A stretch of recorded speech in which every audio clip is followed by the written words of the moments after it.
1/2 এবং 1/3 এর লসাগু বা লঘিষ্ঠ সাধারণ গুণিতক বা লিস্ট কমন মাল্টিপল নির্ণয়ের জন্য আমরা এটিকে বাস্তব ক্ষেত্রে রিয়েল লাইফে কংক্রিট অবস্থায় আমরা কম্পেয়ার করতে পারি যে 1/2 আওয়ার এবং 1/3 আওয়ার।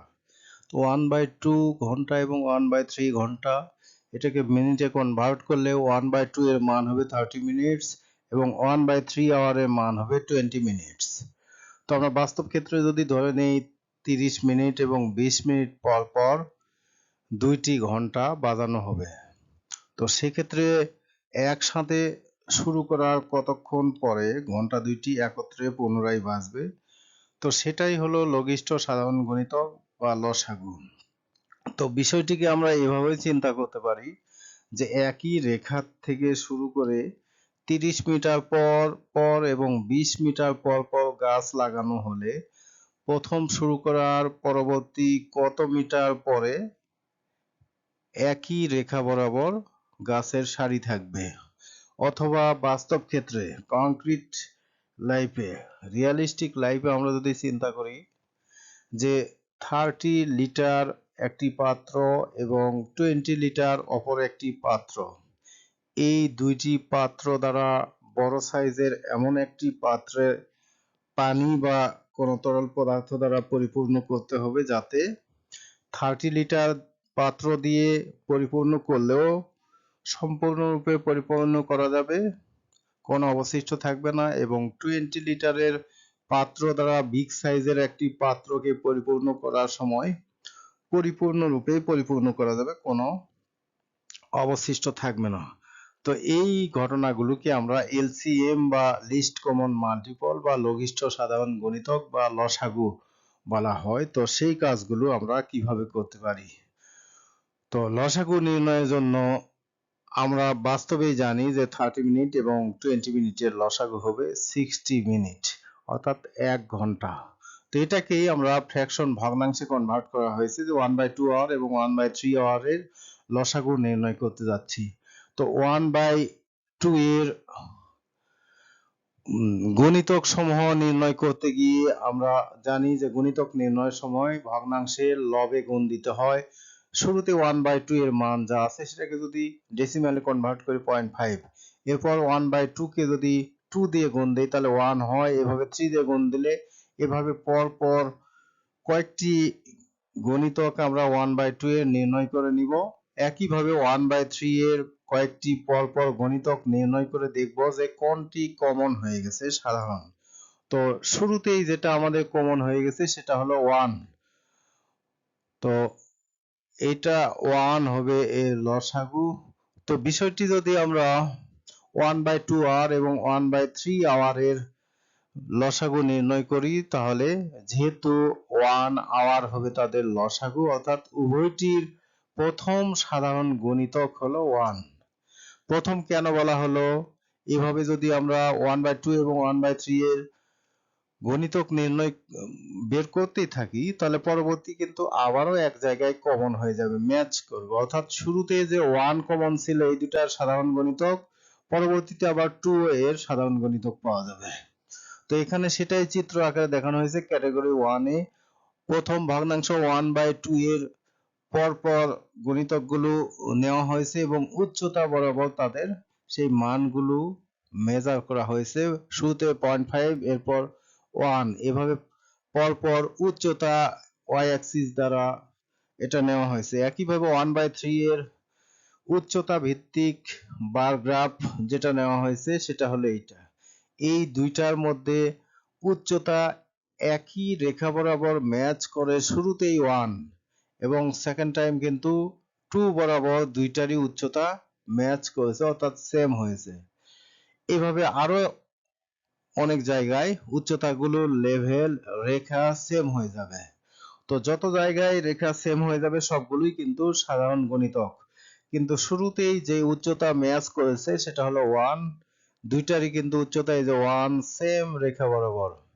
তো যার কারণে প্রথম যে সাধারণ গণিতক সেটা হলো 1, যার কারণে লঘিষ্ঠ মানে ক্ষুদ্রতম সেটা হলো লসাগু হবে 1, অর্থাৎ লিস্ট কমন মাল্টিপল 1/2 এবং 1/3 এর জন্য হবে 1 হবে লসাগু। তো বিষয়টা এরকমের যে 30 মিনিট এবং 20 মিনিটের লসাগু আমরা পাবো 60 মিনিট, সেটাই যদি ঘন্টায় কনভার্ট করি 1। তো এরপরে যদি আমরা গসাগুতে যাই, গসাগু নির্ণয়ের জন্য এইভাবেই আমরা অনেকগুলো গুণনীয়ক নিতে পারি। যেমন 1/2 এবং 1/3 এর গুণনীয়ক আমরা পরপর নিয়েছি। প্রথম সারিতে 1/2 এর গুণনীয়ক, অনেকগুলো গুণনীয়ক এখানে নেওয়া হয়েছে। তো গুণনীয়ক এবং গণিতকের পার্থক্য হলো গুণনীয়কগুলো ছোট হবে এবং সেই সংখ্যা দ্বারা মূল সংখ্যাটা ডিভিজিবল বা নিঃশেষে বিভাজ্য। তো ভগ্নাংশে গুণনীয়ক নির্ণয়ের জন্য আমাদেরকে কি করতে হবে? হরে বারবার গুণ দিতে হবে। তো শুরুতে 1/2 মূল ভগ্নাংশ, এর প্রথম গুণনীয়ক হিসেবে আমরা নিয়েছি 1/2 কে 2 দ্বারা নিচে গুণ দিয়েছি, তাতে হয়েছে কি 1/4। একইভাবে মূল সংখ্যার হরে যদি আবার 3 দিয়ে গুণ দেই, তাতে গুণনীয়ক হয় 1/6। এভাবে অসংখ্য ভগ্নাংশের গুণনীয়ক নিতে পারি আমরা। তো আমরা এটি 10টি গুণনীয়ক নিয়ে রেখেছি 1/2 এর জন্য প্রথম রোতে। সেম ভাবে 1/3 এর এভাবে 10টি গুণনীয়ক আমরা নিয়েছি। এক্ষেত্রে আমরা দেখব যে সাধারণ গুণনীয়ক কোনটি। তো সাধারণ গুণনীয়ক শুরুতেই ম্যাচ করেছে, প্রথমটার জন্য 1/6, দ্বিতীয়টার জন্য 1/6। এটি হলো প্রথম সাধারণ গুণনীয়ক।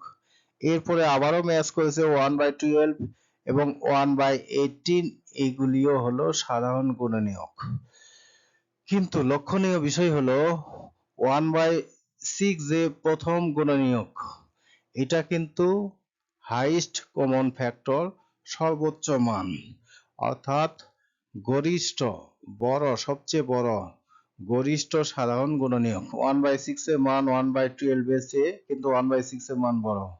একইভাবে 1/18 এর চেয়েও 1/6 বড়। তো শুরুতেই যেটা সাধারণ হিসেবে থাকবে সেটা হলো 1/6 এবং সেটার সর্বোচ্চ মান ম্যাচ করেছে, যার কারণে HCM বা হাইয়েস্ট কমন ফ্যাক্টর বা গসাগু বা গরিষ্ঠ সাধারণ গুণনীয়ক হলো 1/6।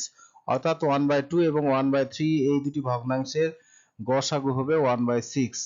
তো গসাগুর কংক্রিট রিয়ালিস্টিক ক্ষেত্রে আমরা কিভাবে উদাহরণ দিতে পারি যে 1/2 এবং 1/3 এই দুইটিকেই এমন একটি সংখ্যা চুজ করতে হবে যেটি দ্বারা এই বোথ দুইটা সংখ্যায় নিঃশেষে বিভাজ্য হবে। এবং এগুলিকে যদি আমরা বাস্তবে কম্পেয়ার করি 1/2 আওয়ার এবং 1/3 আওয়ার, এই দুটি ভগ্নাংশের বা 1/3 লিটার মাপের পাত্র এবং 1/3 লিটার মাপের পাত্রকে এমন একটি ছোট মাপের কোনো পাত্র চুজ করতে হবে যেই পাত্র দ্বারা এই দুইটাই পরিপূর্ণরূপে পরিপূর্ণ করা যায়। অর্থাৎ লসাগুর সময় আমাদের কাজ ছিল প্রদত্ত সংখ্যা দ্বারাই নতুন সংখ্যাটি পরিপূর্ণ করা যাবে বা নিঃশেষে বিভাজ্য হবে। আর এখানে তার উল্টো, অর্থাৎ এখানে উল্টো ঘটনা ঘটবে, অর্থাৎ নতুন সংখ্যা দ্বারাই প্রদত্ত সংখ্যা নিঃশেষে বিভাজ্য হবে। আর আগেরটা ছিল উল্টো। এইভাবে আমরা গসাগু নির্ণয় করতে পারি। তো পরবর্তী আমাদের কাজ হবে যে গুণনীয়কের সাহায্যে, এটা একটা কোশ্চেন আকারে দেওয়া হলো যে 1/3 এবং 1/4 এর গসাগু কিভাবে পেতে পারি, সেটি আরেকটি চার্ট হবে। 1/3 এবং 1/10 এর গসাগু এইভাবে আমরা আর এই ক্ষেত্রে আরেকটি কোশ্চেন যে 2/5 এবং 4/7 এই দুটি ভগ্নাংশের মধ্যে কোনটি বড়, এগুলি ছোট ক্লাসে যেগুলি করা হয়েছে। তো সেটার জন্য আমরা স্বাভাবিকভাবে সমহর বিশিষ্ট ভগ্নাংশে কনভার্ট করতে পারি। সেটার জন্য কি করতে হবে? হরগুলোর লসাগু, অর্থাৎ প্রথম ভগ্নাংশের হর 5, দ্বিতীয় ভগ্নাংশের হর 7, এই দুটার লসাগু হলো 35। এই 35 দুইটাতেই আমরা রাখতে চাচ্ছি। সেটা করতে গিয়ে শুরুতে 2/5 ছিল, সেটার 35 করতে গেলে কি করতে হবে? 7 গুণ দিতে হবে নিচে। তো ইমব্যালেন্স রাখা যাবে না, যার কারণে ওই 7টা উপরে গুণ দিয়ে শেষ পর্যন্ত আমরা একই মান, অর্থাৎ 2/5 এর সমতুল ভগ্নাংশ, অর্থাৎ ভাগফল যা হবে সেটা সেম, 2/5 এরও যা হবে 14/35 এর মান একই হবে, এরকম একটা ভগ্নাংশ নিয়েছি। সেম ভাবে 4/7 কে আমরা 20/35 সমহর বিশিষ্ট দুইটি ভগ্নাংশে কনভার্ট করেছি। তো এখন 2/5 এবং 4/7 এর কারেসপন্ডিং সমতল ভগ্নাংশগুলো 14/35 এবং 20/35। তো সমহর বিশিষ্ট করার সাথে সাথে এই দুটি ভগ্নাংশের যেহেতু হর সেম এবং লব ডিফারেন্ট এবং সেই ডিফারেন্সটা কে বড় কে ছোট সেখান থেকেই আমরা কে বড় কে ছোট সেটা করতে পারি। অর্থাৎ একটি গ্রিড নেই যেখানে 35টা ক্ষুদ্রতম ঘর থাকবে, প্রথম ভগ্নাংশের মানটা হলো 14 ঘর, সেটা সেট করে দেওয়া হয়েছে এই যেটা। আর দ্বিতীয় ভগ্নাংশের লবে যেহেতু 20, দ্বিতীয়টার জন্য সেটা 20 ঘর সেট করে দেওয়া হয়েছে। তো দুইটার এখন লেংথ সেম কিন্তু কালারফুল অংশটা হলো প্রথম ভগ্নাংশের জন্য 14 ঘর কিন্তু দ্বিতীয় ভগ্নাংশের জন্য 20 ঘর। সেক্ষেত্রে অবশ্যই কালার শেডেড রিজিয়ন রঙিন অংশটা দ্বিতীয় ভগ্নাংশের জন্য বড়। এভাবে আমরা কোন ভগ্নাংশটি বড় সেটা সহজে আমরা